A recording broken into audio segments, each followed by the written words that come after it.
inveja, ciúme, cobiça, falsidade, desejo de vingança, desequilibram a mente e produzem maléficas irradiações pela alma e pelo corpo.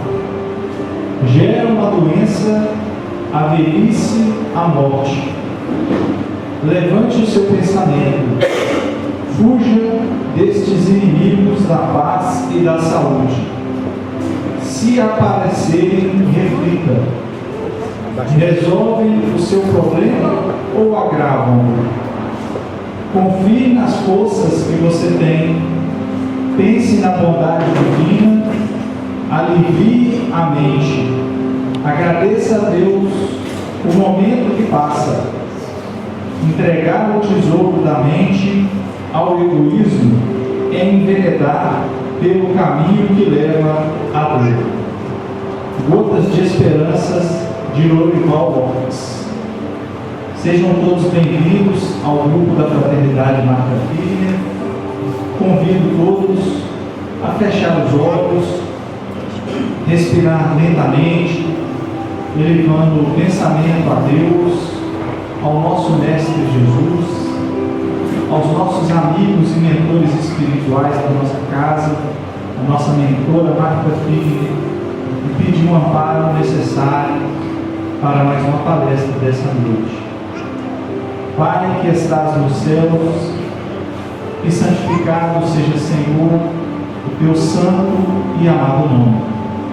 Que venha a nós do teu reino, que seja feita a tua vontade, que é soberana e sempre justa, aqui na terra como em todo o universo. O pão que alimenta o corpo, o Espírito, dá-nos hoje e sempre. Perdoe as nossas dívidas, assim como nós perdoamos aqueles que nos tenham ofendido. Não nos deixes cair sob o peso de novas tentações e fraquezas, e livra-nos e liberta-nos de todo mal. Pois tu és o reino, o poder, a glória, a justiça e o amor para todos sempre. Que assim seja, graças a Deus. Passamos a palavra agora para o nosso irmão Olívio Pagão.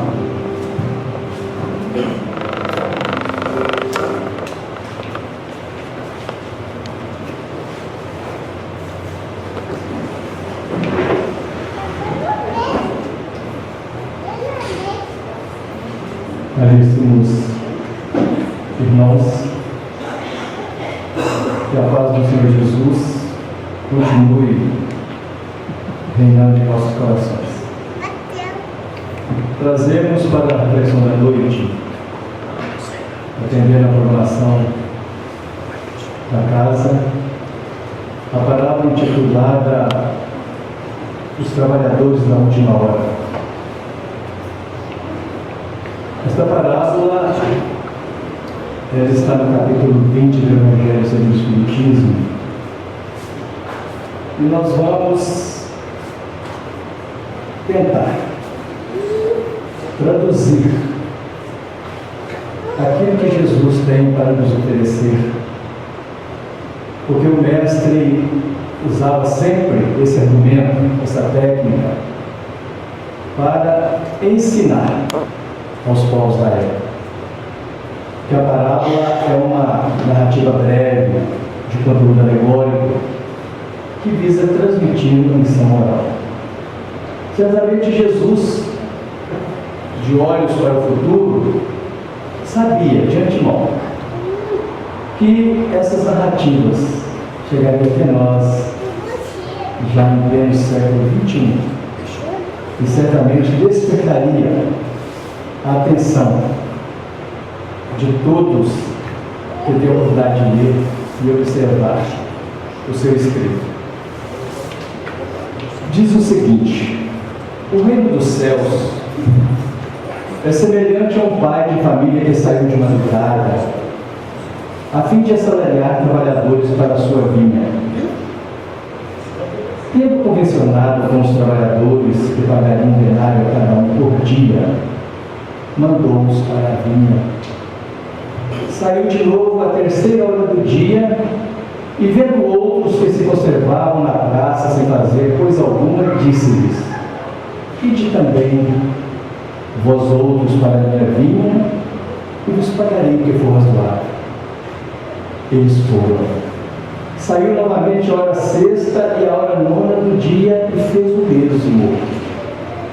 Saindo mais uma vez a hora 10ª, encontrou ainda outros que estavam desocupados, aos quais disse: por que permaneceis aí o dia inteiro sem trabalhar? E disseram eles: que ninguém nos assalariou.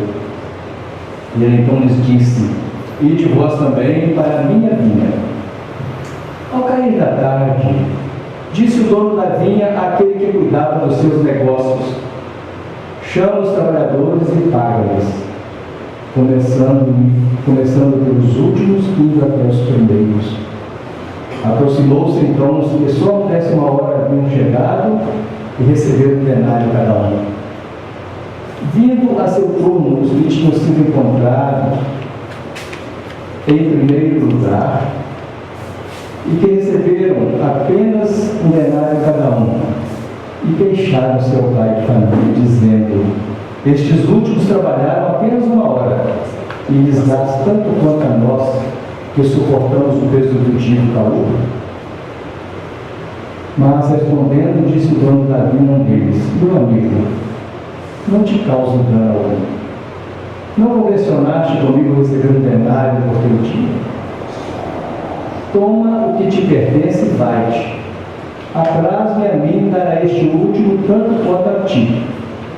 Não me é então lícito fazer o que quero? Tens mau olho porque sou bom? Assim os últimos serão os primeiros e os primeiros serão os últimos. Porque muitos são chamados e poucos os escolhidos. Mateus capítulo 20, versículo 1 a 16. Nós precisamos analisar a parábola, analisando em primeiro lugar os trabalhadores da primeira hora. Antes de Jesus, já havia esses trabalhadores. Nós podemos citar como exemplo um homem que marcou história: Moisés. Moisés certamente foi convidado por esse pai, como esse diz, pai de família, se referindo ao Criador. Ele recebeu o convite para que viesse trabalhar na vinha. E nós conhecemos a história de Moisés, uma história sofrida, uma história de renúncia, uma história de alegrias, tristezas. Mas ele, de maneira determinada, ele consegue realizar a missão que o pai lhe confiou. Era aquele trabalhador determinado. Vinha com a missão de libertar os hebreus do jugo do faraó, da escravidão do Egito. E depois que ele fez, inclusive considerado o maior êxodo da história, ele recebe a orientação para que subisse ao Monte Horebe, nas cordilheiras do Sinai, e lá Moisés recebe a tábua dos 10 mandamentos, o código moral. Certamente que era necessário iniciar a evangelização, mudar o rumo, mudar o pensamento dos seres humanos, numa época em que predominava o conceito politeísta, a crença nos vários deuses, numa época em que acreditavam nos ídolos de barro, numa época em que tomavam os deuses até como disputa para os outros povos que também tinham suas preferências. E ele desce em um ato de coragem,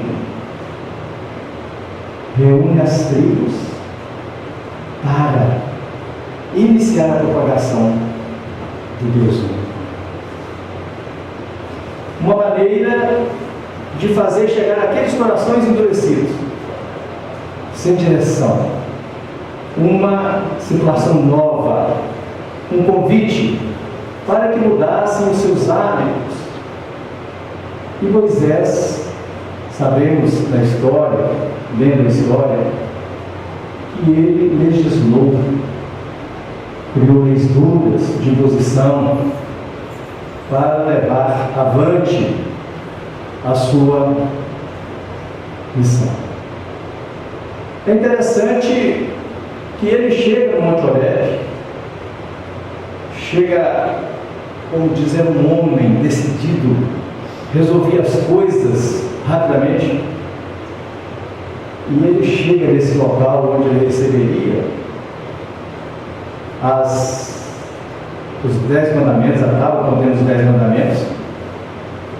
E quando ele chega naquele rompante, ele ouve uma voz que diz: Moisés, Moisés, tire a sandália dos pés, você está pisando em terra santa. Moisés entendeu que para ele cumprir a sua missão, para ser um trabalhador da vinha, ele teria que mudar o sentimento, mudar os pensamentos. Ele teria que adquirir alguma coisa no patamar da humildade, tirar de si essas ideias preconcebidas, tirar de si essa bravura, esse ímpeto, para que ele pudesse entrar naquele ambiente e ser ali o instrumento dos Espíritos. Podemos citar Sócrates, o filósofo, que contribuiu imensamente. Até hoje, as colocações de Sócrates ainda faz com que muitos mudem a maneira de pensar. E naquela época, como precursor do Cristo, atendendo também o pedido do Pai para trabalhar na vinha. E aí vieram os profetas, os filósofos, os sábios. E quando Jesus veio a este mundo, certamente para trabalhar na vida do Pai, ele começa com 12 homens, o colégio apostólico, homens que também tinham dificuldades iguais às nossas, tinham medos, tinham anseios, tinham tendências más, tinham dificuldades, mas eles conseguiram, atendendo ao chamado do Pai para adentrar a vinha, para trabalhar na vinha, simplesmente fizeram com que o Evangelho pudesse estar sendo falado aqui hoje. Se o Evangelho pudesse estar certamente adentrando os nossos corações, quem sabe remexendo as dificuldades interiorizadas de cada um de nós.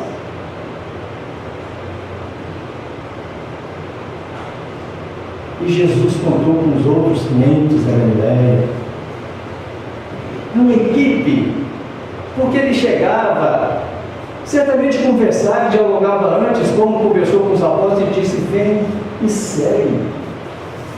Você não é mais um pescador de homens, de peixes. A partir de agora você é um pescador de homens. E nós vamos entendendo que Jesus convidava também a esses companheiros para trabalhar na vinha do Senhor. Trabalhar para amparar os corações necessitados. Na realidade, cada um de nós, todos nós, somos os trabalhadores da última hora, porque o texto fala da primeira, da terceira, da sexta, da nona, da undécima.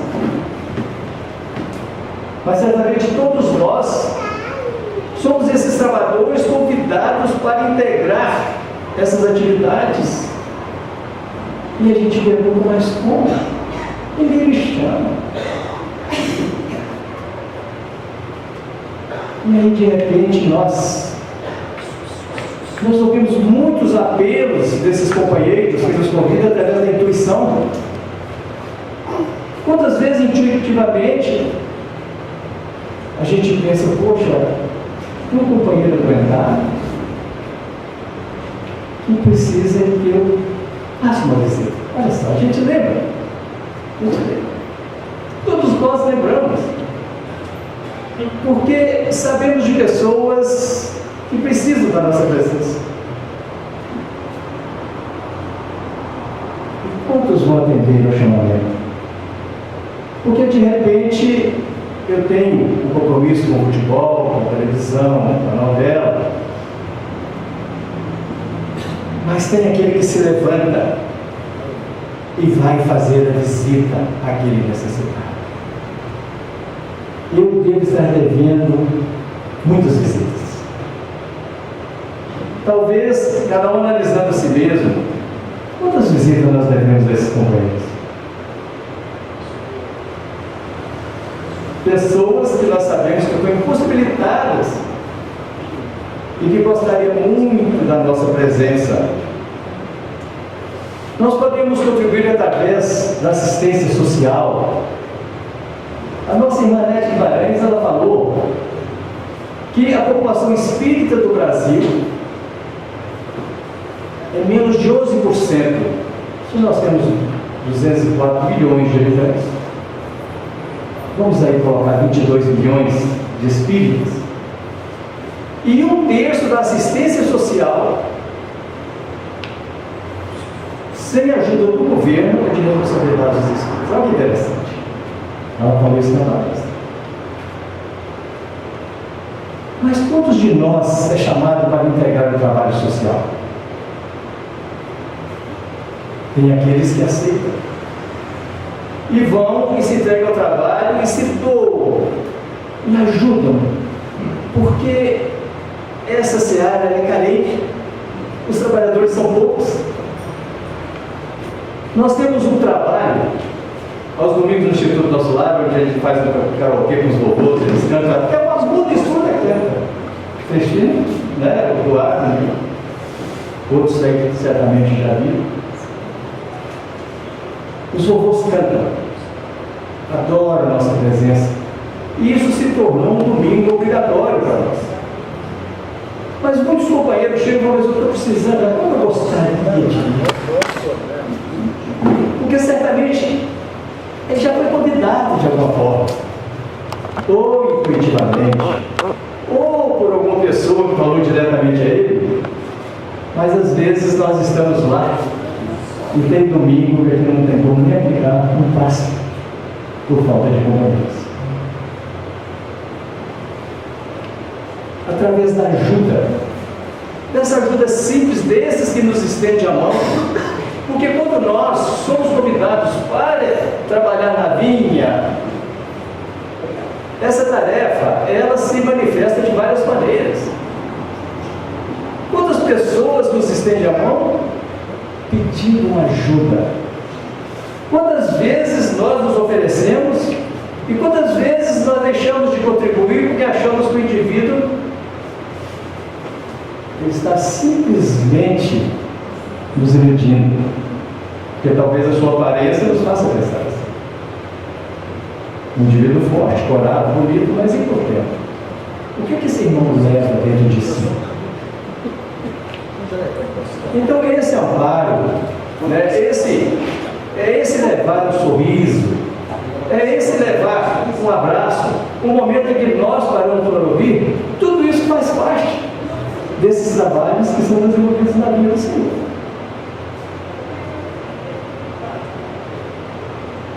Eu ouvi uma história, né, aliás, na internet, Facebook. Eu li uma história de um depoimento de um pai e ele teve que ir à reunião mensal da escola e quando chegou lá, ele já era, né, quando era professor, ele entregou um boletim. E ele abriu e olhou e as notas eram 5, 6, 5, 5,5, 6. E ele guardou o boletim no bolso. E veio irritado e falou: poxa, como meu filho pode ter notas tão baixas? Eu que dou tudo para ele, eu que mantenho, né, financeiramente, atendo seus desejos, e ele me vem com essas respostas e foi contrariado. Chegou em casa, chamou o menino que veio do jardim todo alegre, e o pai, sem argumentar, tirou do cinto, e não sabe quantas lambadas no cinto que ele deu nessa criança. Ele contou. E o menino, ele disse: já para o quarto. E o menino sai chorando, e a mãe olha para ele e fez aquele sinal de reprovação, sem falar nada. À noite, quando ele se acalmou e tudo, ela disse: você já leu direitinho aquele boletim? E ele pega então para ler. E quando ele olha, o boletim era a nota que o filho dava. O pai estava sendo avaliado. E lá estava escrito: qual nota que você daria para o seu pai, que conversa com você à noite, que lê uma página de uma história? Nota 5. Que nota que você daria para o seu pai, que o acompanha as lides religiosas, que o leva para a evangelização? Nota 6. Como é que você avalia seu pai nos domingos? Como é que você avalia quando ele tem tempo que vocês podem... Eles estão falando aquelas situações e as notas passavam de 5, 6 e a média era 5. O pai estava sendo avaliado. E aí no final ele pergunta: e vocês, pai? Se fossem avaliados pelos seus filhos, que nota vocês dariam por merecer?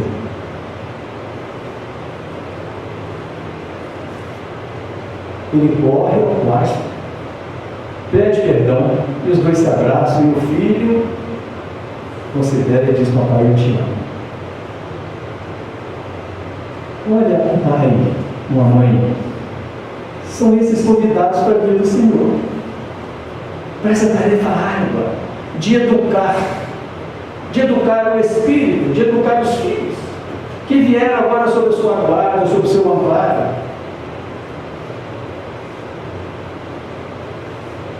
E certamente que nota nós teríamos nessa avaliação, nós pais, nós mães.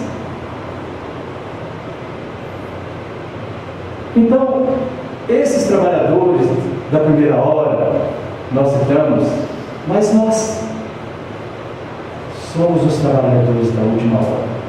Raul Teixeira brinca que nas existências pretéritas nós já passamos por todas as religiões, falando dos espíritos, viu, Oswaldo? E agora estamos jogando a última cartada, aprendendo a ser espíritos. Vamos ter outro trabalho na vinda do Senhor.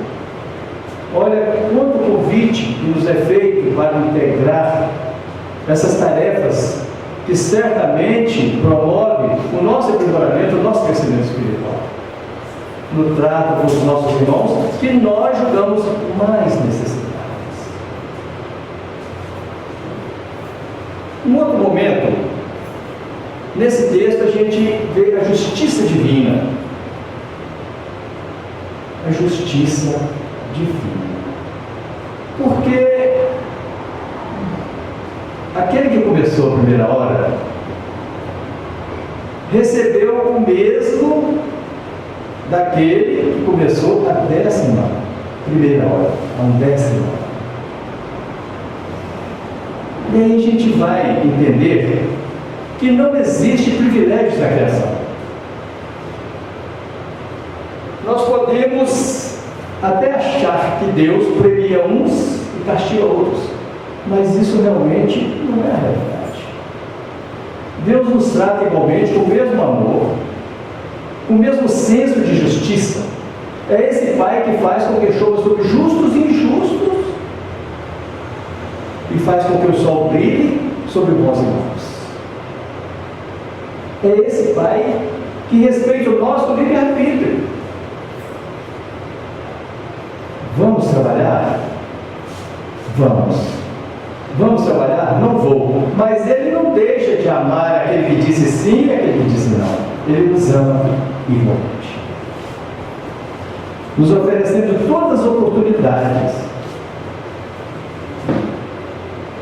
E nós começamos a buscar esse entendimento, porque quando Jesus responde ao doutor da lei, naquela questão, o que devo fazer para merecer a vida eterna, na lei está escrito que amarás o Senhor teu Deus de todo o teu coração, de todas as tuas forças, de todo o teu espírito, de todo o teu entendimento.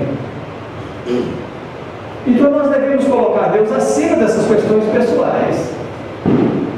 Por que eu agora vou achar que sou vítima da circunstância? Por que agora eu vou achar que estou sendo abandonado pela providência divina?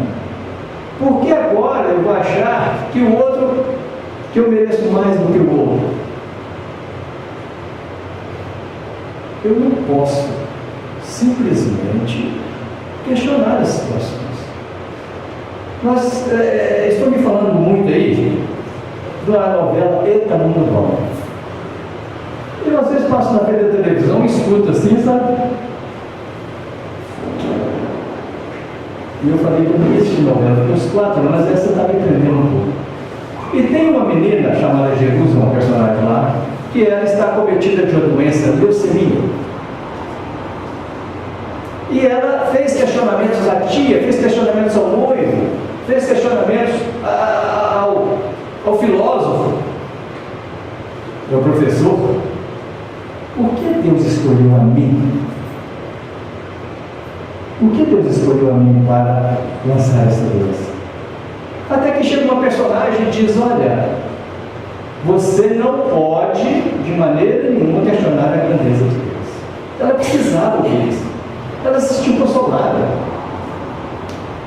Você diz que foi escolhida para essa doença, mas você está errado. Você não é escolhida, você é necessitada. Você passa por isso, por uma questão que às vezes não podemos avaliar, mas nada foge ao controle do Pai Infinito de Misericórdia. E ela agradeceu. Ela agradeceu por estar realmente sendo orientada nesse sentido. Porque antes ninguém falava. É preciso que a gente tenha essa concepção para que a gente possa professar esse Pai onde quer que estejamos, seja através de atos ou palavras. Quando Jesus fala, brilhe a vossa luz, olha bem, aí nós vamos colocar em prática o conhecimento, mas ele acrescenta, tem um acréscimo nessa colocação, brilhe a vossa luz diante dos homens. Olha bem que interessante, porque muitas vezes eu tenho esse conhecimento, eu tenho essa luz interiorizada, mas eu não sou capaz de fazer ela brilhar quando alguém me irrita, quando alguém me contraria, quando alguém me tira do sério. E eu sou um trabalhador da vida. Estou convidado para isso, estou sendo instruído para isso. Nós aqui estamos nos preparando para isso. Diante dos homens. Nós vamos a um terceiro momento, que é a chamada remuneração. Vamos para agora a remuneração. É interessante que nós estamos falando, somos os trabalhadores da última hora. Quando nós falamos de última hora, terceira hora, sexta, nós falamos de períodos encarnatórios. Nós falamos de ontem.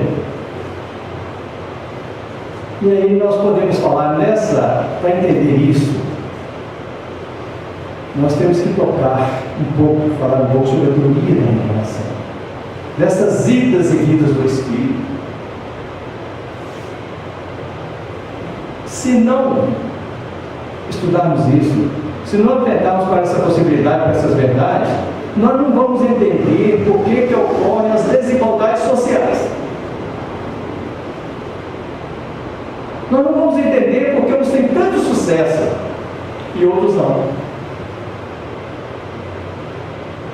E às vezes, dentro desse conceito divino, a gente fala: por que o filho de fulano passou no vestibular e o meu não faz? Se esse Deus ama todos igual, por que não passa o meu não passa? Por que não consegue vencer um concurso e o outro não consegue? Por que uns andam livremente, caminham a passos largos, enquanto outros se arrastam?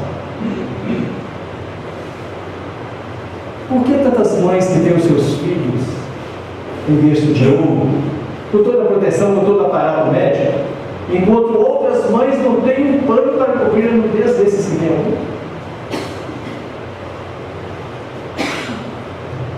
Tem uma palavrinha nesse texto que diz assim: toma o que te pertence e vai-te. Jesus, ele é claro na sua proposta. Ele diz que é cada um segundo as suas obras e cada um segundo o seu merecimento. E ele fala que colhemos aquilo que plantamos. Nada mais, nada menos. Certamente nós vamos entender que hoje nós somos o resultado do que fomos ontem.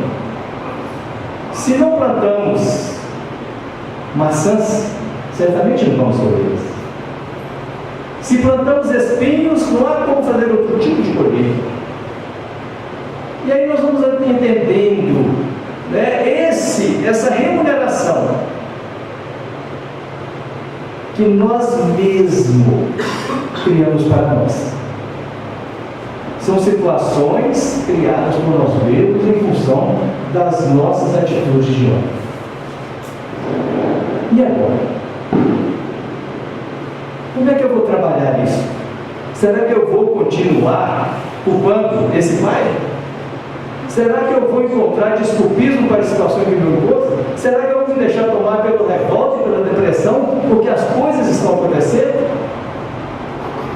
Esse pai, né, diz o pai de família que remunera, que aquele que começou e aquele que trabalhou recebe o mesmo pagamento. A justiça divina. Nem mais e não menos. Como que eu vou aceitar isso? Se não atinar, não conhecer, não estudar o processo da reencarnação.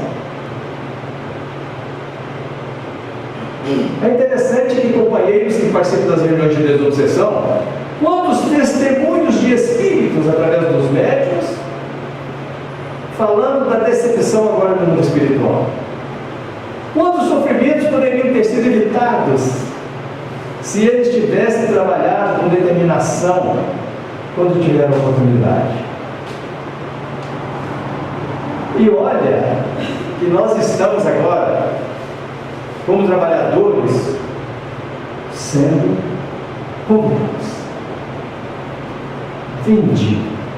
É o convite amoroso de Jesus, é o convite amoroso do Pai. Vinde trabalhar na minha vida. Gente, o tempo está passando. O tempo passa e expõe uma rapidez. Talvez 24 horas a gente acha que o dia custa passar. Mas a gente olha para trás, 20 anos atrás, parece que foi ontem, né? 30 anos. O tempo vai passando. E a gente quase que não percebe isso. E nós somos os trabalhadores da última hora. Vamos perder essa oportunidade? Vamos deixar de trabalhar nesse campo que se chama lar. Nós vamos deixar passar e deixar de trabalhar nesse campo que é a vinha, que é o meu local de trabalho. Eu vou deixar passar essas oportunidades de estar agregando aquilo que eu posso oferecer nesses trabalhos que se faz em benefício daqueles que mais sofrem.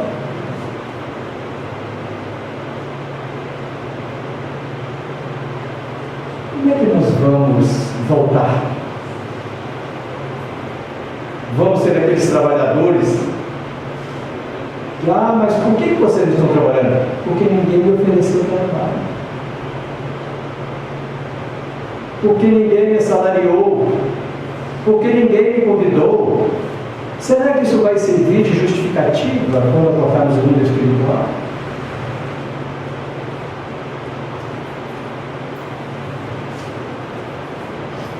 O reino dos céus. O doutor Dalei perguntou a Jesus: onde que se encontra o reino dos céus? E Jesus falou: o reino dos céus não está aqui, nem acolá. O reino dos céus está dentro de cada um de nós.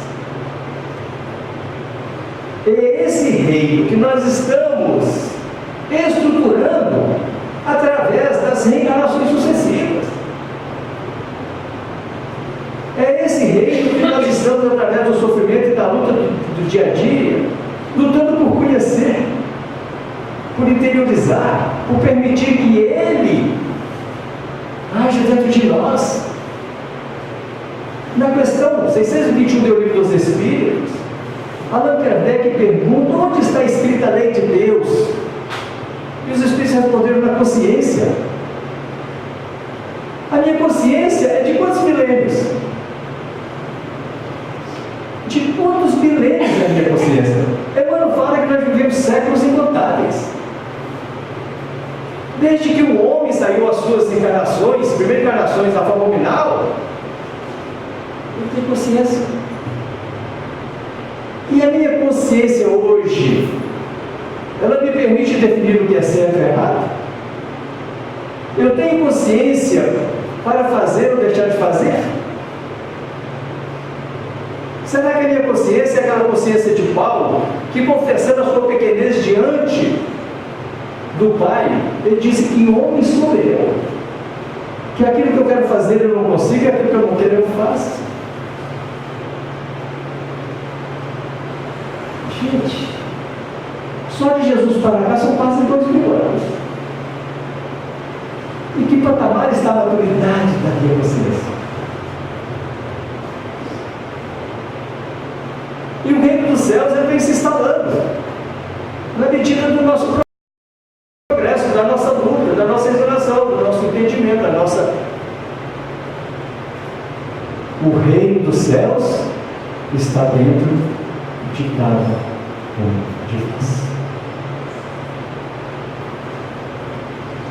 E aí Kardec ainda não se deu o seu efeito e pergunta: mas se a consciência, se a lei de Deus está escrita na consciência do homem, por que a necessidade dela ser novamente revelada? Porque o homem é esquecer e desprezar, disseram os Espíritos. Quis Deus que ela novamente fosse lembrada, não mais revelada, lembrada. Porque de períodos em períodos, essas leis vão sendo lembradas a cada um de nós. Hoje, nós estamos lembrando do Evangelho de Jesus.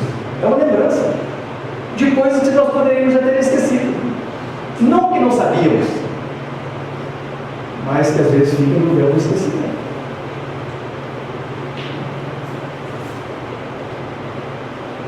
Porque o homem esquecera e desprezar.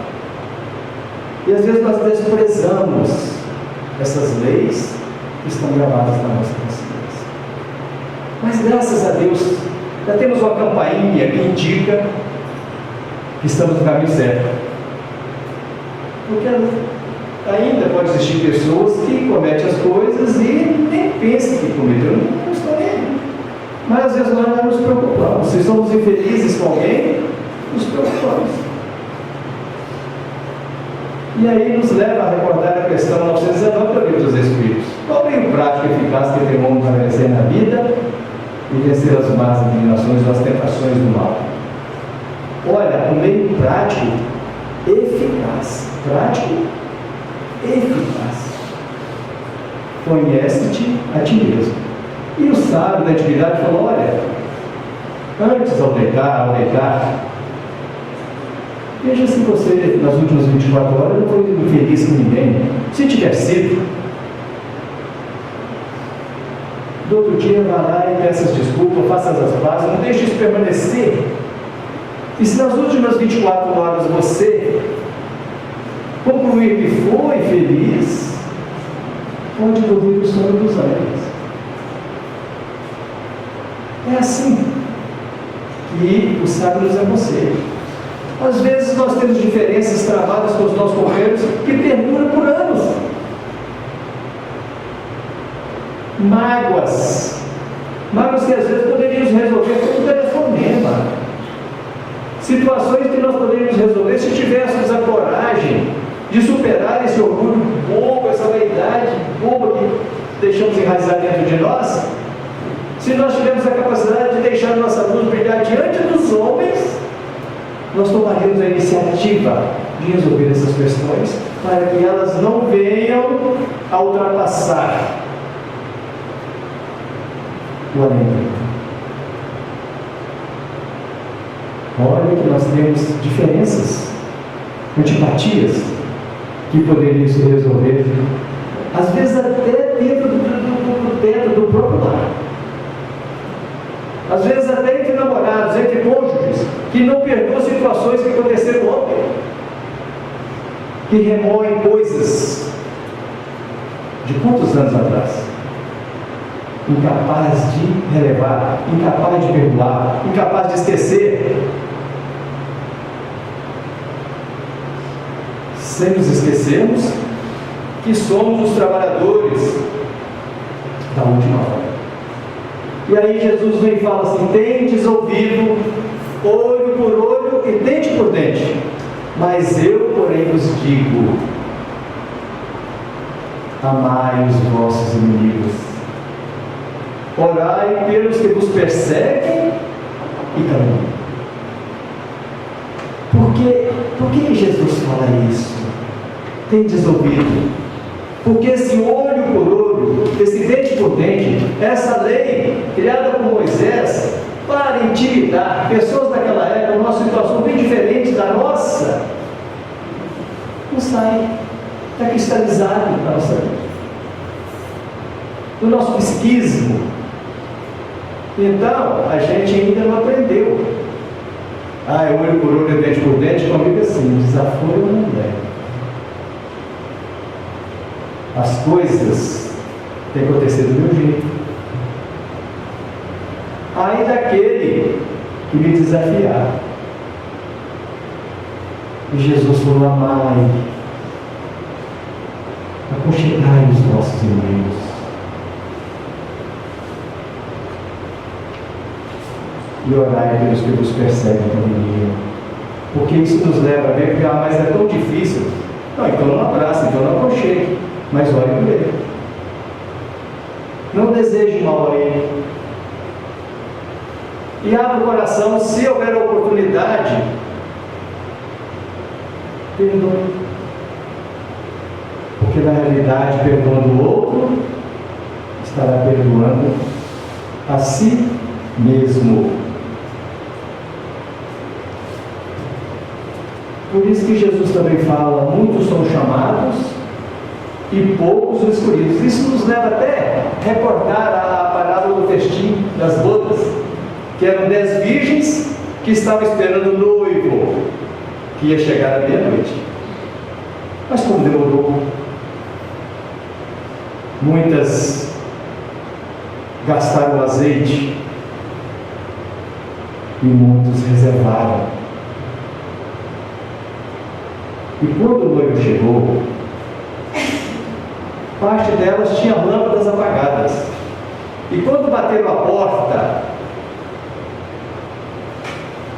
e adentraram aquelas que levavam a lâmpada acesa, que representava o progresso espiritual, que representava o trabalho desenvolvido na vinha, entraram e a porta se fechou. E as outras bateram e disse: não as conheço. Porque Jesus também fala que os meus discípulos serão conhecidos por mundo se amar. Então elas não prepararam. É aquelas que receberam o convite, mas não atenderam. Ao contrário das outras que foram se preparar. Já pensou nos sermos reconhecidos? Porque a gente acha que vamos chegar lá. Eu fui espírita, né? Fui católico, fui evangélico. Quantos que você amou, não importa. Aquilo que você professou também, mas como você amou, isso conta aquilo que nós temos. Como é que você aceitou, como é que você conviveu? Tudo isso contará contra o nosso favor. Certamente,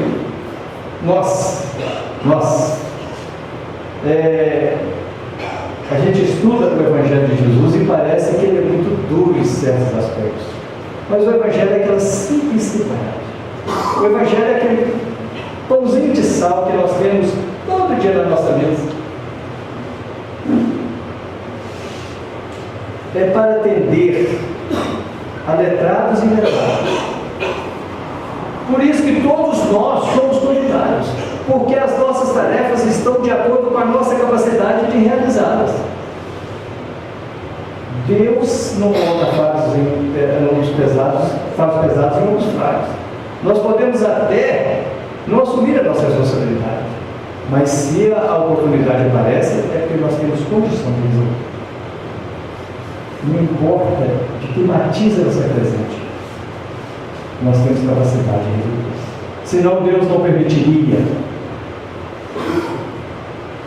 Então, meus irmãos, nós começamos a entender, quando Jesus fala desses trabalhadores, e agora da última hora, porque os profetas, Moisés, os apóstolos, os mártires, esses companheiros que quantos deram a própria vida para permitir que o Evangelho chegasse até hoje, para que hoje nós possamos dar continuidade, para que hoje possamos nós, nesse trabalho desenvolvido na vida do Senhor, possamos ser os continuadores dessa mensagem, para adentrar no coração ainda de muitos que não conhecem, através das palavras.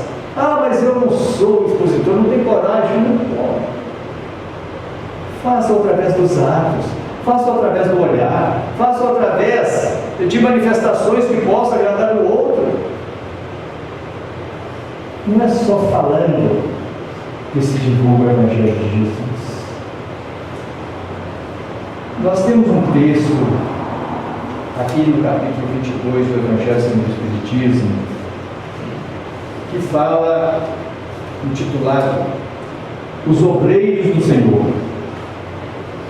É uma mensagem ditada pelo Espírito de Verdade, em Paris, em 1862. Aproxima-se o tempo em que se cumprirão as coisas anunciadas para a transformação da humanidade.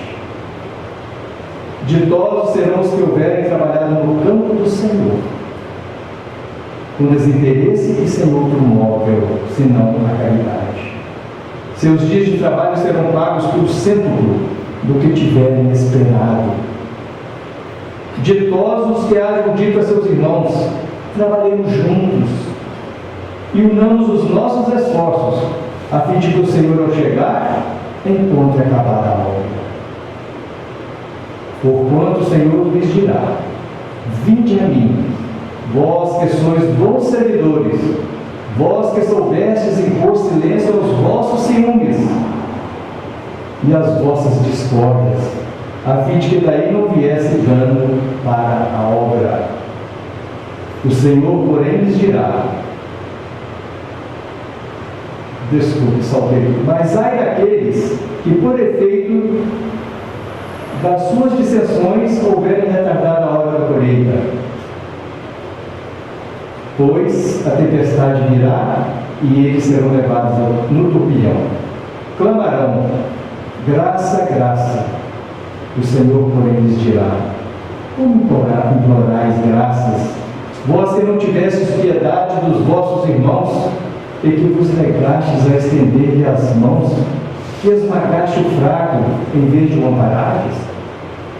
Como suplicai graças, vós que buscastes a vossa recompensa nos gozos da terra, e na satisfação do vosso orgulho? já recebeste a vossa recompensa, tal qual a quiseste. Nada mais vos cabe pedir. As recompensas celestes são para os que não tenham buscado as recompensas da terra.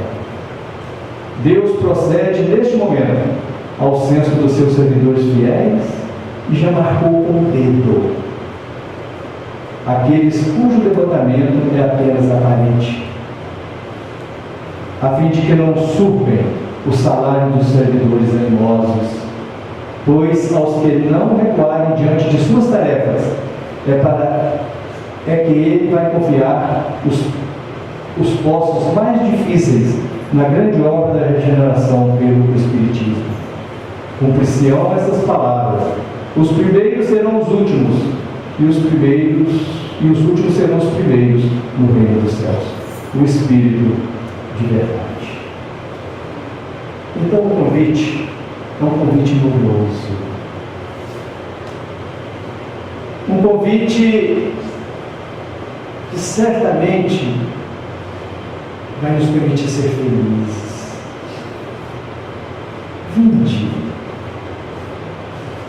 Vinde trabalhar na vinha do Senhor.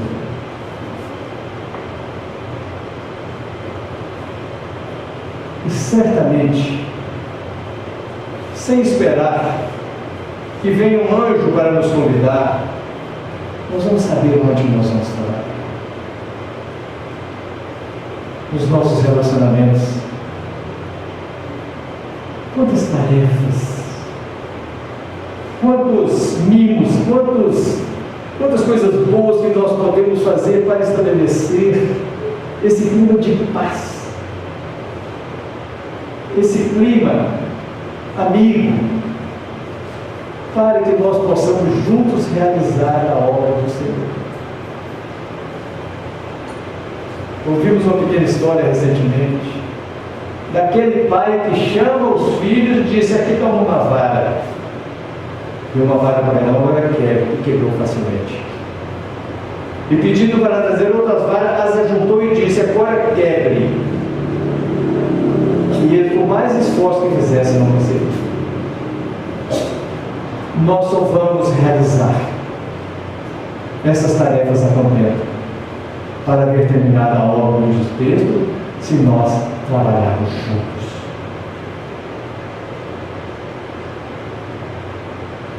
Em família, em sociedade, onde quer que estejamos, que possamos nós ser os trabalhadores dispostos a contribuir com essa grande obra. E ainda, para encerrar, eu gostaria só de recordar que é um texto tão bonito que prefacia o livro O Evangelho segundo o Espiritismo.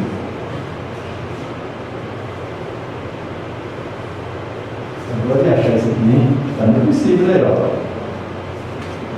É só vocês terem paciência e ter a linha, mais ou menos. Né? Deu ali. Nós estamos na introdução. Agora vamos ver, cadê o prefácio? E não achei, não. Não vou achar, né? Vamos achar com calma aqui, né? Opa! Nota de editora, explicação, prefácio. Os Espíritos do Senhor, que são as virtudes dos céus, qual o imenso exército que se movimenta ao receber as ordens do seu comando, espalham-se por toda a superfície da terra, e semelhantes a estrelas cadentes, vêm iluminar os caminhos e abrir os olhos aos cegos. Eu vos digo em verdade, que são chegados os tempos em que todas as coisas hão de ser restabelecidas no seu verdadeiro sentido, para dissipar as trevas, confundir os orgulhosos e glorificar os justos. As grandes vozes dos céus ressoam como sons de trombetas, e os cânticos dos anjos se lhe associam. Nós vos convidamos a vós, homens, para o divino concerto.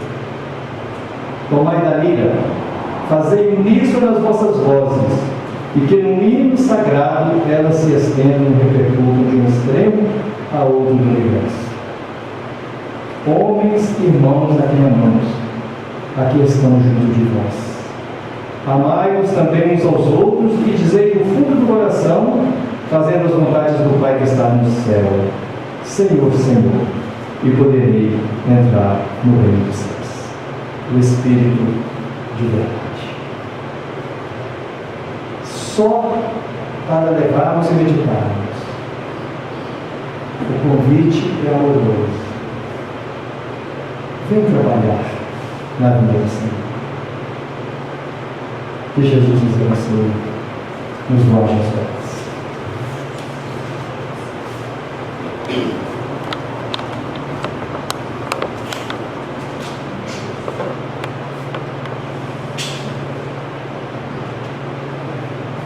Aqueles que desejam iniciar o culto do Evangelho no lar, em seus lares, pode estar contando com o apoio da nossa casa espírita.